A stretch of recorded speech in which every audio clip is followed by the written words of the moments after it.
Hi hello नमस्ते, स्वागत करते तुमचं मी माझ्या आजच्या ब्लॉगमध्ये। तर मैत्रिणींनो, आज मी तुमच्यासाठी असा एक बिझनेस घेऊन आला आहे। तर त्याच्यासाठी तुम्हाला नाही शिक्षण लागणार, नाही तुमच्याकडे कोणती डिग्री लागणार, तुम्हाला काहीच करायची गरज नाही आणि एक रुपयाही तुम्हाला गुंतवणूक अजिबात सुद्धा करायची नाही। तर तुम्ही पाहू शकता हा बिझनेस म्हातारे माणसं सुद्धा करू शकतात, कितीही वय असलं तुमचं तरी करू शकतात। तर तुम्ही पाहू शकता मी काय बिझनेस आणलेला आहे। तर मैत्रिणींनो, तुम्हाला माहिती आहे माझा आहे तो टी शर्ट मॅन्युफॅक्चरिंगचा छोटासा कारखाना आहे। छोटासा कारखाना म्हणजे नवीन बिझनेस आहे माझा। मी लवकरच म्हणजे चालू केलं होतं म्हणजे आत्ता 15-20 दिवसापूर्वी मी चालू केलं होतं आणि आत्ता मी म्हणजे स्वतःचं चालू केलेलं आहे। म्हणजे मी बाहेरून काम घेत होते, आता मी स्वतःचं काम चालू केले आणि मी तेच काम मी बाहेरून जे काम घेत होते ते काम मी आता लेडीजला घरपोच देते। तर तुम्ही पाहू शकता हे आहे ते रेडीमेड कॉलर आहेत। हे कॉलर आहेत त्या कॉलरचे असे बंडल येतात। तुम्ही पाहू शकता जे व्हाईट जे मध्ये दिसतात ते धागे आहेत, ते धागे काढायचे आणि आपली कॉलर आहे ते सेपरेट होते। तुम्ही पाहू शकता हा खूप मोठा रोल आहे, 200 कॉलर आहे त्या आणि ही कॉलर खोलायला तुम्हाला भेटणार आहे एका कॉलरचे 2 रुपये। तर तुम्ही विचार करू शकता एका दिवसात तुम्ही किती कॉलर खोलू शकता। मी तुम्हाला एक कॉलर सुद्धा खोलून दाखवते, एक कॉलर खोलायला किती टाइम लागतो। तर हे आहे ते अशा प्रकारचं कटर पाहिजे तुमच्याकडे। अशा प्रकारचं तुमच्याकडे एक कटर हवं, कटर नसेल तर छोटी कैची सुद्धा चालेल। तर तुम्ही पाहू शकता एक साईड आहे ती पूर्ण पॅक असते, ही मशीनमध्ये ऑलरेडी रेडीमेड कॉलर असते त्यासाठी मशीनमध्ये हे पूर्ण पॅक होऊन येतं। तर एक साईड आहे पॅक असते ती आपल्याला थोडीशी कट करून घ्यायची, थोडासा टक्स मारायचे। तुम्ही पाहू शकता मी कशा प्रकारे मारलेलं आहे, एक अर्धा इंचापेक्षा कमी बाबू अर्धा इंचापेक्षा कमी जरी मारला म्हणजे ती धागा फक्त तोडला तरीही चालेल, जो धागा जॉईंट असतो। आणि इकडं आहे ते सुट्टे धागे असते, तो आपल्याला ह्यातला एक धागा फक्त ओढायचा आहे। ऑटोमॅटिक सगळी कॉलर आहे ती ओपन होणार आहे। तुम्ही पाहू शकता इकडचा पण धागा मी म्हणजे कट करते आणि आता ही धागा आहे तो आपल्याला फक्त असा ओढायचा आहे। फक्त आपल्याला काय करायचं आहे, जो करेक्ट धागा आहे म्हणजे जो मेन धागा आहे तो धागा जर आपण ओढला तर ऑटोमॅटिक आहे ती आपली कॉलर आहे ती ओपन होते। तुम्ही पाहू शकता पूर्ण कॉलर आहे ते ऑटोमॅटिक ओपन होणार आहे। एकही म्हणजे आपल्याला ताकद लावायची गरज नाही, काही नाही। आणि हे अर्धा सेकंद म्हणजे 1 सेकंद खूप झालं, 1 सेकंद म्हणजे खूप झालं। एका सेकंदात एक कॉलर तुम्ही खोलू शकता आणि या एका कॉलर खोलण्याचे आपल्याला भेटणार आहे 2 रुपये। तर तुम्ही पाहू शकता पूर्ण कॉलर आहे मी खोललेली आहे आणि आता आहे तो जो वेस्टचा भाग होता तो मी काढून टाकलेला आहे। आता आपल्याला ही कॉलर आहे एकदम फिनिशिंगमध्ये दिसते। तुम्ही पाहू शकता अशा प्रकारे सगळ्या कॉलर आहेत ते आपल्याला खोलायचे आहेत। ह्या आहेत ते 200 कॉलरचा बंडल आहे आणि 200 कॉलरचे आपल्याला म्हणजे 200 कॉलर जर मी खोलले तर त्याचे मला भेटणार आहेत 400 रुपये, म्हणजे 2 रुपयाला एक कॉलर। तर तुम्ही म्हणजे विचार करा असे तुम्ही दिवसातून किती कॉलर खोलताल आणि किती पैसे कमवताल। सहजपणे आपलं म्हणजे टाइमपास म्हणून सुद्धा हा काम करू शकता किंवा मुलं झोपल्यावर तुम्ही बेडरूममध्ये त्यांच्या शेजारी बसून सुद्धा हे काम करू शकता। तुम्ही पाहू शकता हा धागा आहे तो एकदम सहजरित्या ओढला जातो। फक्त एका हातात आपल्याला कॉलर पकडायची आहे आणि दुसऱ्या हाताने आपल्याला तो मेन धागा आहे तो ओढायचा आहे। ॲटोमॅटिक ते आपली कॉलर आहे ते इकडून म्हणजे पाठीमागच्या साईडनी ओपन होते। आता तुम्ही पाहू शकता मी एक कॉलर तुम्हाला खोलूनच दाखवते म्हणजे तुमच्या लक्षात येईल।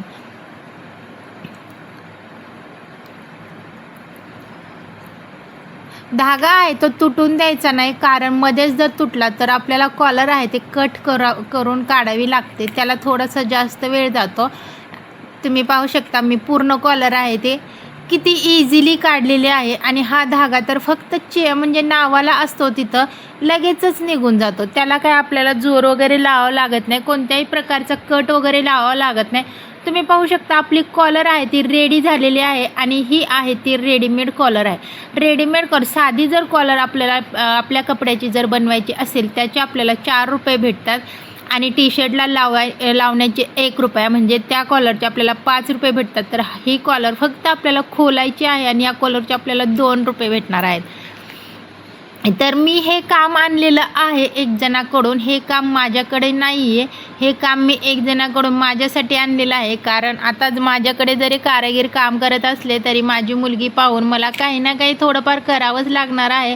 कारण मला पण मग माझ्या अंगात आळस शिरतो आणि घरात बसून डोक्यात नाही ते विचार येतात. त्यासाठी म्हटलं आपल्याला होईल असं बाळाला बघत येण्यासारखे, म्हणजे असं कॉलर खोलून मी बाळाला कॉलर खेळायला सुद्धा देऊ शकते. ती खेळत असताना सुद्धा मी काम करू शकते. अशा प्रकारे मी काम शोधलं आहे माझ्यासाठी. तुम्ही पाहू शकता खूप छान आहे. आणि मी सहज रोजचे 500 कॉलर तर सहज खोलीन. तर 500 कॉलरचे मला रोजचे 1000 रुपये हजेरी खूप आरामशीर सुटल. तर तुम्ही पाहू शकता किती पटपट होत आहेत. 1 सेकंदसुद्धा लागत नाही, म्हणजे एका सेकंदामध्ये आपल्याला ही होते, म्हणजे आपली कॉलर आहे ते खोलून होते. ठीक आहे, तुम्ही जर नवीन असेल तुमचा हात बसेपर्यंत तुम्हाला 1 मिनिट जाऊ द्या. 1 मिनिट जरी गेला तरी पण तुम्हाला एका तासात किती होतात, एका तासात एका तासामध्ये 60 कॉलर होतात खोलून. तर 60 कॉलर 2 रुपयाने, तर विचार करा 120 रुपये तासाने तुम्ही काम म्हणजे हे कन्वर्ट करू शकता. 120 रुपये तासाने तुम्ही हे पैसे कमवू शकता. तर कसा वाटला माझा बिझनेस, म्हणजे माझा बिझनेस नाही, मी हे काम मी स्वतःसाठी आणलेलं आहे. मध्येच आमच्या लाडूबाई उठल्यात, तिला आता मांडीवर घेते, तिला मांडीवर घेऊन हे काम करते.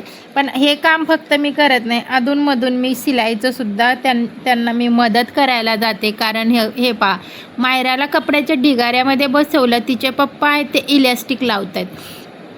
हे पॅन्टीनची इलॅस्टिक आहे, तिचे पप्पा इलॅस्टिक लावेपर्यंत मी म्हटलं की मी ओव्हरलॉकवरती बसते आणि तुमचं काही काम असेल ते करते. म्हणजे कसं फक्त नावाला तरी हा करू लागले, त्यासाठी म्हटलं करते. पण ते म्हणले की सगळं काम झालेलं आहे, काहीच काम बाकी नाही, फक्त इलॅस्टिक लावायची. 4-5 पॅन्टी राहिल्या होत्या, ते कारागीर करत होता. त्यासाठी ते म्हटले की तू फक्त मायराला सांभाळ, तू बाकी काहीच करू नको, तू आम्हाला कामाला लावले, हे आमच्यासाठी खूप आहे. म्हणजे नवऱ्याने असा एक टोमणा मारला. टोमणा माझ्या लक्षात आला, पण म्हटलं ठीक आहे, असू द्या, काही हरकत नाही, मारायचे किती टोमणे तेवढे मार. पण मला तुम्हाला काम बघून खूप भारी वाटते की तुम्ही सतत कामात राहता. कसं आहे, शेड बनत होता, सकाळी 9ला जायचं, 6ला यायचं आणि माझ्यावरच दादागिरी. आता 24 तासाच्या कामात असं अडकवले की आता हालता पण येत नाही आणि डुलता पण येत नाही. आंघोळसुद्धा टायमावर नाही, जेवणसुद्धा टायमावर नाही. तर बसा, असंच पाहिजे माझ्या नवऱ्याला. तर मी बरोबर केलं का चुकीचं ते मला कमेंट करून नक्की सांगा. प्रत्येक नवऱ्यासोबत असंच केलं पाहिजे असं तर मला वाटतं. जे मी केले ते योग्य केले असं मला वाटतं. रिकाम्या खोपडीमध्ये नको ते विचार येणं, बाहेर जाणं, घरात करमत नाही, बाहेर मित्रांच्यात फिरून येणं, चौकात जाऊन येणं, तोंडात काहीतरी टाकणं, ह्या गोष्टी होण्यापेक्षा 24 तास कामात गुंतवून गेलेले ते कधीही बरं. म्हटलं ठीक आहे, थोडीफार मला पण दया येते तुमची. 24 तास तुम्ही काम करता, तुम्ही इलॅस्टिक कट करा खाली बसून, नाहीतर उगाच वजन कमी व्हायचं. वजनाला आपल्यात धक्कासुद्धा लागला नाही पाहिजे. त्यासाठी म्हटलं मी आहे ते तुमचं राहिलेलं काम करते. त्यासाठी मी बसले ओव्हरलॉकवरती. 34 साईजच्या 39 पॅन्टी होत्या, त्या पटपट मी ओव्हरलॉक करून घेतल्या. मेन म्हणजे ओव्हरलॉक आणि पॅडलॉक मला खूप आवडतं. ते काम मला किती करन तेवढं कमीच वाटतं. जेवढं करन तेवढं असं वाटतं की अजून करावं. कारण की फक्त एकच, ओव्हरलॉक करताना साईडचा कपडा कट होतो आणि तो कट करताना म्हणजे कोणाला तरी त्रास दिल्यासारखं असं वाटतं, जसं का मी माझ्या नवऱ्याला त्रास देते. मग अजूनच मज्जा वाटते आणि तो कपडा कट होतो, खाली पडतो, खूप छान वाटतं, दिसायला पण खूप बरं वाटतं, मनाला पण समाधान वाटते की कपड्याचा राग कमीत कमी नवऱ्याचा राग कपड्यावर निघतो आणि नवरा म्हणूनच कपड्याला मी करा कापून टाकते. अशामुळं मला ओव्हरलॉकचं काम हे खूप आवडतं. आणि त्याच्यातच माझा एवढा हात बसत गेला, एवढं फास्ट मी काम करते की खूपच, म्हणजे UP बिहारवाल्यांना सुद्धा मी ऐकत नाही आहे, एवढी मी फास्ट काम करते ओव्हरलॉक पेटलॉकवर. 3 जणांचं सिंगलवरचं काम मी एकटी हँडल करू शकते ओव्हरलॉकवरती. 3 जणांचं मी ओव्हरलॉक पेटलॉकवरती एकटी काम हँडल करू शकते, एवढा मला स्पीड आहे. पण मी माझा स्पीड आता दाखवत नाही, कारण मायरा झाल्यापासून मी स्वतःच थोडीशी कमजोर झाले. उगाचच स्पीड दाखवायचं 1 दिवस आणि 8 दिवस शांत बसण्यापेक्षा म्हणलं जेवढं चाललं आहे हळूहळू चालू द्या. कारण आता प्रेग्नेन्सीनंतर माझं सिजर झालं आणि सिजरमुळं मला थोडासा कमरेचा प्रॉब्लेम झालेला आहे. म्हणजे कमरेचा प्रॉब्लेम म्हणजे माझ्या मणक्यात गॅप पडला आणि त्याच्यामुळं माझी कंबर ही दुखत असते. पहिलं पण माझं सिजरच आहे, पण मला अजिबातसुद्धा कंबर कशी दुखते हे सुद्धा माहीत नव्हतं. पण आता थोडासा त्रास जाणवायला लागला आहे. त्यासाठी मी एवढं काय मशनीवर बसत नाही आणि एवढं काय स्पीडने काम करत नाही. जरी मशनीवर बसले तरी पाठीमागे ही अशा प्रकारची चेअर घेते किंवा आपली साधी चेअर घेऊन त्याला म्हणजे अशा पिलो वगैरे लावून पूर्ण साईडने गादी पॅक करते. त्यासाठी एवढा काही त्रास होत नाही आणि जाणवतही नाही. म्हणजे कसं घरात बसल्यासारखं असं वाटतं आणि आपल्याला काही वजन वगैरे उचलायचं नाही, फक्त बसूनच काम करायचं. आणि ह्या काय पॅन्डलच्या मशीन आहेत की जेणेकरून आपले पाय दुखतील की हात दुखतील असं अजिबात नाही. फक्त अंगठ्याने थोडंसं टच केलं की मशीन आहे ते 120च्या स्पीडने पळते. त्यासाठी एवढं काही वाटत नाही. पण आता 120चा स्पीड मी कधीच पकडत नाही. 70-80च्या स्पीडनेच माझं काम चालू राहतं. कारण की घरात काम आहे आणि घरातलं काम बघत बघत मी ह्या सगळ्या गोष्टी करते. आणि मुलगी पण आहे. पहिलं मुलगी नव्हते त्यासाठी एवढं काय नव्हतं. अंघोळ कधी केली तर केली, नाही केली एक टायमाचं जेवण जरी नाही भेटलं तरी एका वडापाववरती आम्ही दिवसभर काम करत होतो. पण ते दिवस आता राहिले नाहीत. मुलगी पिते, वेळेवर जेवण पाहिजे. कारागीर पण आहेत, त्यांना पण वेळेवर जेवण द्यावं लागतं. नवऱ्याचं वजन कमी नाही व्हावं याची पण काळजी घ्यावं लागते. सगळ्या गोष्टींना सांभाळून मी हे काम करायचं ठरवलं आणि शेवटी माझा बिझनेस आहे तो सक्सेस होत आहे. सगळं आहे ते तुमच्या सपोर्टमुळं होत आहे.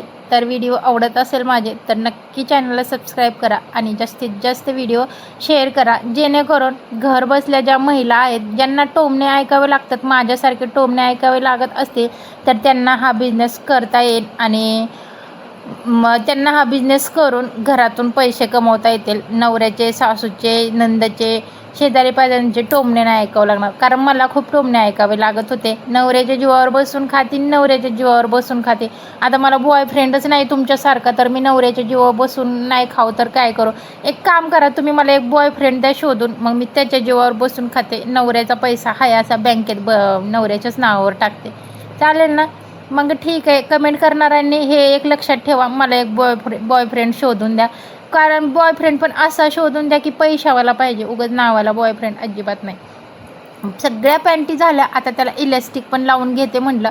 इलॅस्टिक लावून घ्यायच्या अगोदर एक पॅन्ट पहिलं तर म्हणलं मी घालून बघणार, कारण मला शिवायच्या अगोदर असं वाटतं की कधी घालावं. पॅन्ट असो, शर्ट असो, कोणताही ड्रेस असो मी शिवलेला मला कधी घालन आणि कधी व्हिडिओ काढन असं होतं.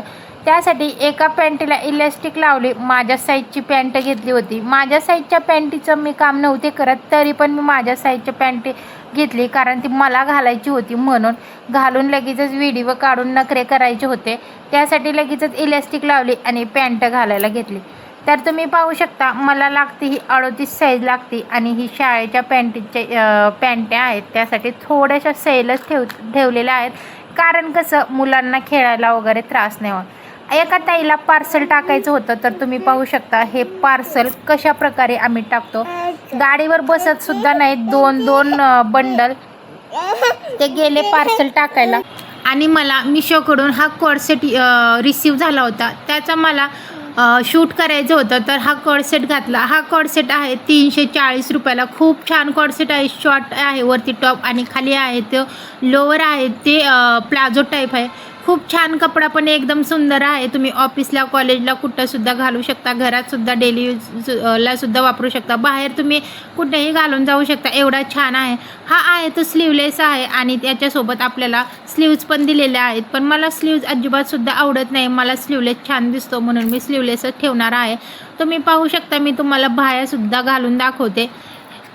3/4 आहे याची स्लीव्ज आहे. खूप छान दिसतात मला. म्हणजे दोन्ही प्रकार तुम्हाला जसं कम्फर्टेबल वाटेल तशा प्रकारे तुम्ही घालू शकता. दोन्ही प्रकारे छान दिसतात. आता थंडी आहे, थंडी चालू होईल. तुम्हाला जर थंडीत वापरणार असेल तर तुम्ही स्लीव्ज लावू शकता आणि जर नसेल स्लीव्ज आवडत तर स्लीवलेससुद्धा ठेवू शकता. मला स्लीवलेस आवडतो त्यासाठी मी स्लीवलेसच ठेवणार आहे. मायरा माझी मधी करते की मम्माचे काही नखरे चाललेत. मायराला पण म्हणलं थोडंसं व्हिडिओमध्ये घ्यावं. मायराला व्हिडिओमध्ये घेतलं की हाय म्हणते आणि लगेचच बाय बाय करते. ड्रेस वगैरे काढला आणि लगेच भाज्या निवडायला घेतल्या. बाजारातून भाज्या एवढ्या आणल्या होत्या. मेथीची होती, पालक होती, कोथिंबीर होती. कोथिंबीरीच्या पण वड्या बनवायच्या होत्या. सगळ्या भाज्या मायराला बघत बघत निवडून घेतल्या. तुम्ही पाहू शकता एवढा सगळा कचरा निघाला. सगळा कचरा बाहेर टाकला आणि लगेचच पालकच्या पुऱ्या बनवायला घेतल्या. कारण संध्याकाळच्या जेवणाचा टाईम झाला होता. पालकपुरी ही माझ्या नवऱ्याला खूप आवडते. म्हटलं चला आज पालकपुरीच बनवावी. पालकपुरी बनवायला पालक हा स्वच्छ धुवून वगैरे घेतला आणि लगेचच मी तयारीला लागले संध्याकाळच्या स्वयंपाकाला. तर असा होता माझा आजचा दिवसभरचा व्हिडिओ. तुम्हाला कसा वाटला ते कमेंट करून नक्की सांगा. माझे व्हिडिओ आवडत असेल तर चॅनलला नक्की सबस्क्राईब करा आणि 2 जणींना शेअर करा. एक छानशी कमेंट करा आणि तुम्ही माझा व्हिडिओ कुठून बघता तेही मला कमेंट करून नक्की सांगा. ज्यांनी पण मला माझा व्हिडिओ पूर्ण पाहिला असेल आणि छान अशी कमेंट करून 2 जणींना शेअर केला असेल त्यांना मी एक छानसं गिफ्ट देणार आहे. ते गिफ्ट कोणचं ते पुढच्या व्हिडिओमध्ये नक्की